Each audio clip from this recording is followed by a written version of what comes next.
Thank you. And truly, from the bottom of my heart, thank you. It's a very prestigious honor, and I'm still in shock. But on the more important matters, it is my pleasure to introduce our speaker for today, Andy Hutchinson. Andy is the program director of USD 383's Head Start and Early Head Start, which promotes school readiness of children ages birth to 5 from low-income families by supporting their development in a very comprehensive way. He is married, and his wife Jenny is the education director at College Avenue United Methodist Church, and also does a little substitution teaching at First United Methodist Preschool. They are blessed with 3 children. This guy made me feel old because his oldest is Grace, and he's a fraternity buddy of my oldest son Matt, and if you knew the ages, you would, anyway.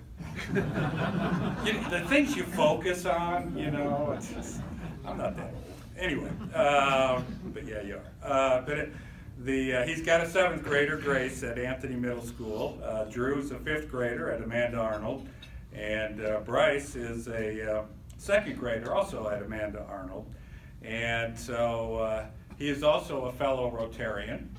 And he is with Conza Rotary, and he joined them in 2011, and then stepped up in a leadership capacity with their terrific project, which they're going to talk about today, Water Matters Day in 2015, and still involved to this day. So please welcome Andy Hutchinson.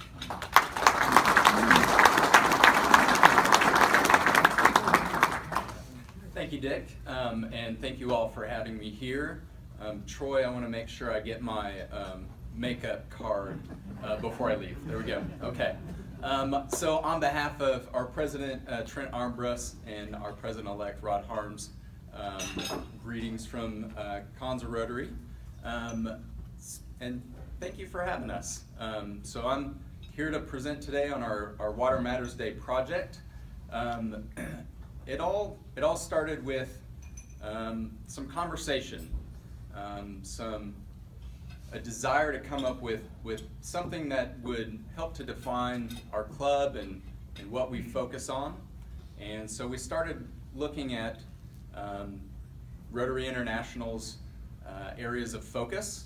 And so from the 6 areas of focus you can see up on the screen, water is right there in the middle. And what it really came down to was, we live in a place and a time that we have enough water that we can play in it. We have that much water. And there are places in this world that don't have that type of access to water.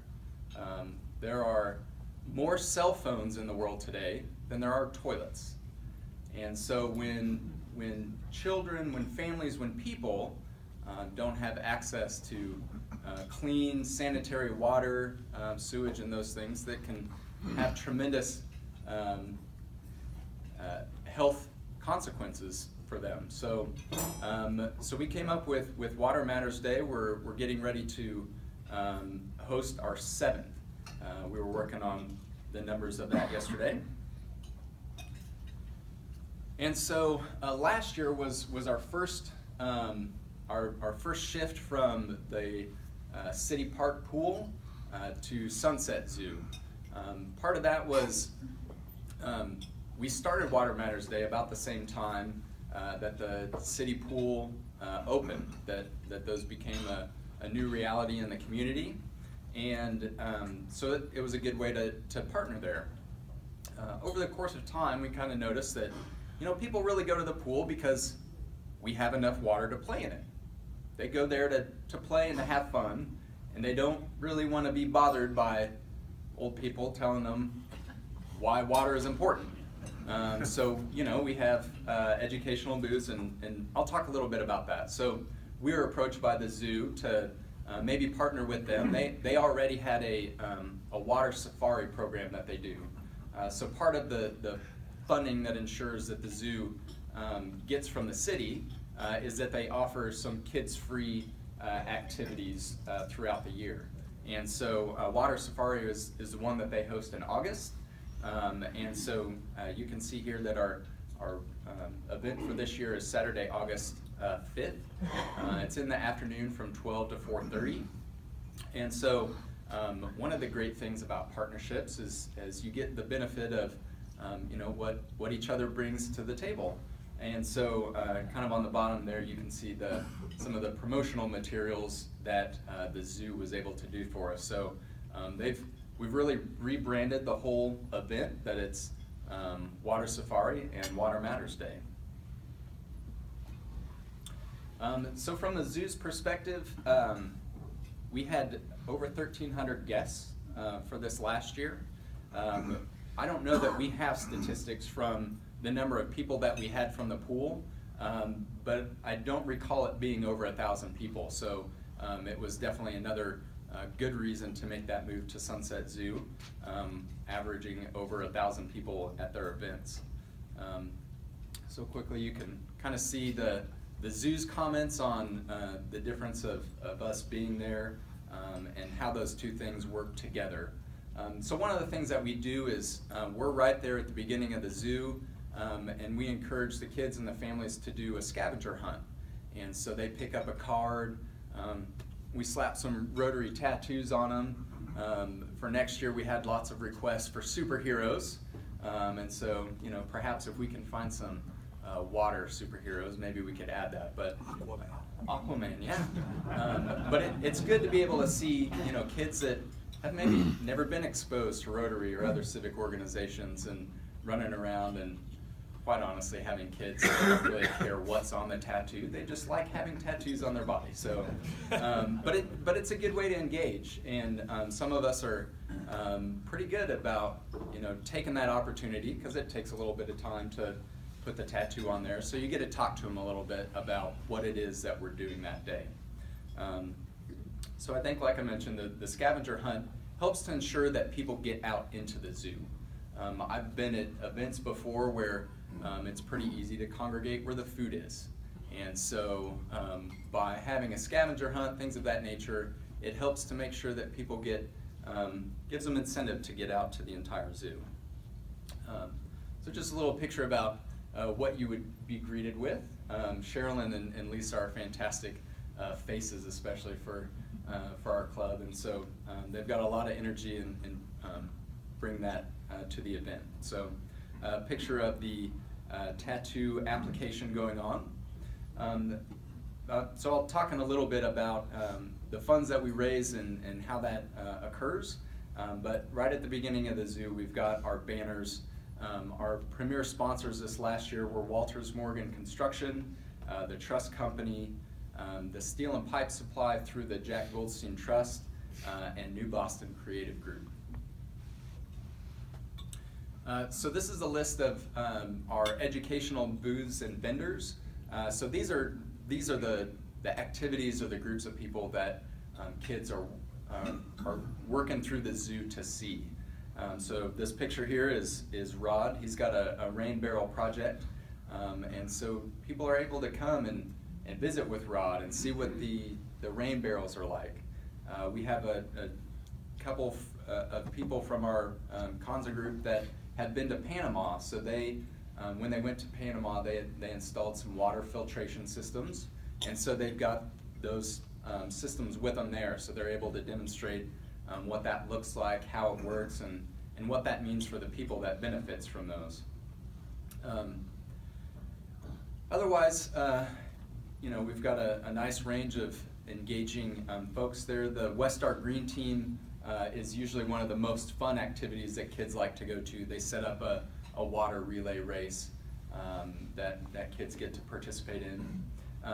A lot of these educational providers are ones that have been with us throughout the years at the zoo, and so we were trying to be really intentional and focused on selecting those that provided the most engaging activities for kids. Another one is the flood model that we can get. It's it just kind of almost looks like a a toy train kind of setup without the trains, and you can pour water into it and you can see the impact that floods have on local communities. The other things that come along with the water safari event are splash zones throughout the zoo, various water play activities, the Manhattan Fire Department, animal enrichment things. And so the zoo has a lot of built-in activities that they already have for kids to participate in. And so again, that was another way to take kind of that educational aspect that we bring for the Water Matters Day and provide some additional fun for the kids. On those really hot August summer days, they have the fire truck out there, and it's a great way for kids to cool off. With the fire department, especially with the splash zones, and knowing the difference between the younger kids and the older kids, it's nice to see that they have some separate space for the little ones, so they're not running in there together. It can help keep everyone safe. The other thing that we do in the afternoon is we do a poster contest that kids work on throughout the summer, and so we do the presentations for the award winners for the poster contest in the afternoon, and then we also award the checks for our beneficiaries that receive the funds that we raise for this. The poster contest, we've typically partnered with Boys and Girls Club, with some of our local child care centers that operate throughout the summer. So K-State Center for Child Development, the Parks and Rec Department, those programs that they've got going on throughout the summer. And so we provide them really with a blank slate, but kind of a focus on the importance of water. And so we send those out for a while, and then we go collect them. This last year we posted them at the Manhattan Public Library. So that was a fun way to display what kids are able to come up with, what they focus on for water. And then we move those posters from there to the rotunda at the Sunset Zoo, and then display the award winners for each of the age categories. Before I talk about the fundraising part, so there you can see the entrance to the Sunset Zoo. We have had banners which display the donors and the sponsors for our event, and so we update those each year as needed for ensuring that we recognize our sponsors and our donors, and so everyone's able to see that as they enter the zoo. So in 2016, we raised a little over $12,000, and we try to focus on coming up with projects at the international, kind of more of a regional, and then a local project. And so our regional project, we work with a state of Kansas program called CanStep. And so they help to build infrastructure within smaller communities throughout Kansas. And so this last year, the city of Culver had some water improvement projects that they were working on. So one of the reasons that community was selected was they were already in the midst of their project, and they just needed some additional funding and support to get to ensure that their project was finished. And then our local beneficiary was Shepherd's Crossing, and so they were selected because they were able to provide families with assistance on their water bills. So that $4,000 was specifically designated to help families with water bills. And so with that $4,000, we were able to help over 50 families with paying their water bill over the last year. And then $4,000 were put into an international fund. So once you achieve a $15,000 minimum, you're eligible to apply for a matching grant through Rotary International. So what we've been doing over the last 3 years is putting those funds into an escrow to be able to get to that $15,000 mark. With this last year, we achieved our $15,000. So We've gone over that amount, so we're at the point where we're finally ready to start exploring to put some plans in place for what our international project might be. Before I move on to that, the other thing that we've started to do is we've established the Greater Manhattan Community Foundation as a fiscal sponsor for us. So we've got an expendable account.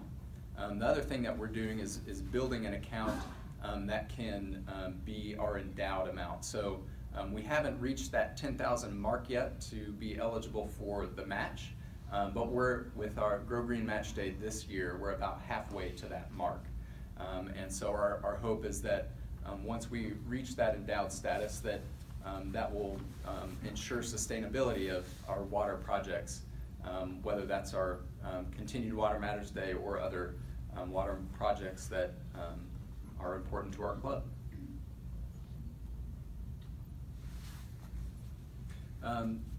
So just a couple of kind of comments from our participants that day. That's me with my middle son, Drew, that mentioned earlier, and that's the very early stages of my beard growth. So it was good. It's an engaging event. It's an important time for us to be able to share and remind participants about the importance of water. A lot of what has drawn me to be a part of Water Matters Day has kept me interested in assuming a leadership role is the educational aspect. The importance of helping kids understand and not take for granted. As a parent, that's one of the most difficult things to do, is to help your kids not take things for granted, because it's incredibly easy to do. And so to be able to help them not take something as simple and essential as water is I feel a very important thing as a parent and just as a person in general. So I mentioned our international project. One of the things that we're working on right now is a potential project in Honduras, near Roatan, which is St. Helena on Bentley Bay in that area. So we're looking at a potential trip in June of 2018. So that would occur during Rod's presidency. Rod's been very responsible and very helpful in making progress towards this trip, and it's pretty exciting to look forward to. And these are pictures from that area. So as you can see, our objectives for a trip like this is to do good. That's why we're here. That's why we do these things, right? To make a trip that could be economical for Rotarians to participate in. That makes it that much more tangible, that much more realistic for somebody to do. For it to be safe and family friendly. One of the things that we've kind of talked about, that Jim Jones is a local artist that goes to Roatan, has a home there, and so he was talking about fly fishing out in the ocean, and I really enjoy fly fishing. I drive all the way to Colorado to go fishing in the streams there, and so that was kind of another thing yet to kind of to perk my interest in something like this, and something to be sustainable. It's one thing to kind of drop money on a project and hope that it does some good and never see anything out of it again. And so we feel that this could be a project that we have a local connection. There are Rotary clubs near and in that area, and so it's something that future people could go back on a regular basis, or it would be something that additional people would be able to go and do at a later time. So hopefully I haven't gone through this stuff too fast. But ways that you can help. So we're looking for sponsorships and donations. We're looking for you to give of your time, whether that's volunteering with our Water Matters Day project. It's the other cool thing about what we do as a club is we have our educational vendors there, but it's an opportunity for various members that if they've got an interest in working with or meeting with one of those vendors, then they have an opportunity to spend some time there to help coordinate and facilitate some of those activities that are provided throughout the zoo. The other thing is the potential to accompany some of us on the trip to Honduras. That's a reality that we could make available to you as well.